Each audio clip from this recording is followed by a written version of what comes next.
And then we have the biggest race that everybody is waiting for at Nike Nationals between the big three of the country. And they are undisputedly the big three of the country in Tate Taylor, Maurice Cleaton, and Braden Williams. This was a build up to watch this race. You had all of them running fast times before they actually locked horns and raced each other.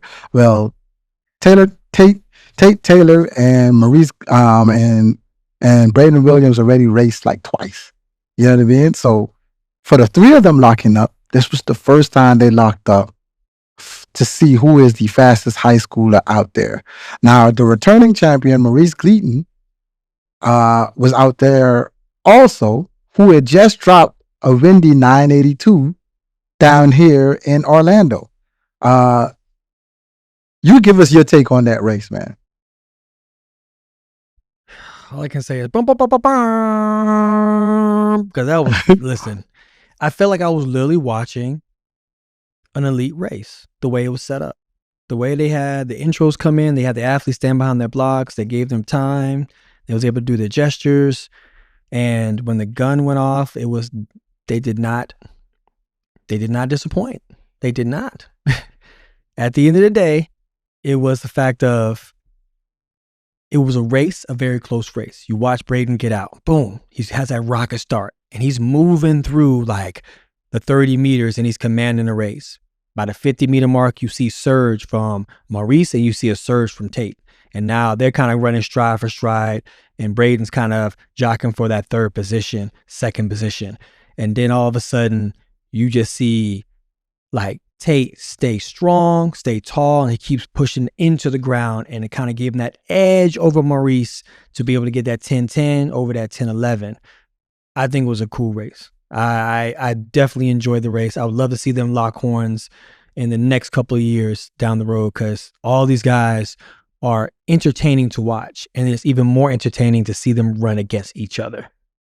I don't know. I would love to see them run against each other again, but Maurice Cleaton is signed to the University of Georgia for football also.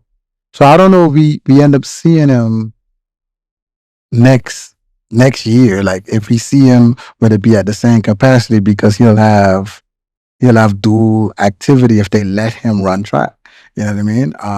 But obviously he's going to be the fastest football player on the field out there at Georgia.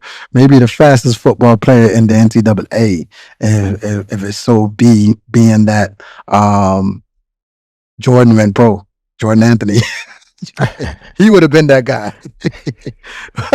At windy 975 and then you had a windy 982, they would have been dubbed who is the fastest NCAA football player. But with Jordan going pro, it's obviously Maurice Cleaton. I'm definitely going to be watching the gridiron to see how he plays at Georgia. I don't know when his report date or what the future holds for him, but I definitely think things may shake out a little different if him and Tate were side by side. Oh, instead of having Braden in the middle. Yes. Okay. So I think when the blocks was popped with Braden, I think once he passed Braden, he felt that, okay, I almost had it, but like, your peripheral, you could see legs. So he didn't know coming closer to the line.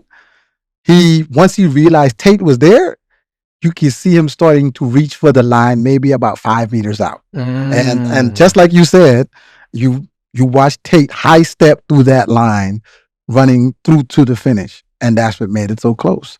So I think by the time he saw that kid, in his head, he was like, I almost, and he just missed out on it. You know what I mean? So not saying that, and I think it's the same thing for Tate. I think once he cleared them, they think he had it, and then he could see Maurice over there, and it was just more so who could hold their speed the best and the longest and not decelerate going through 80, 90, 100 meters.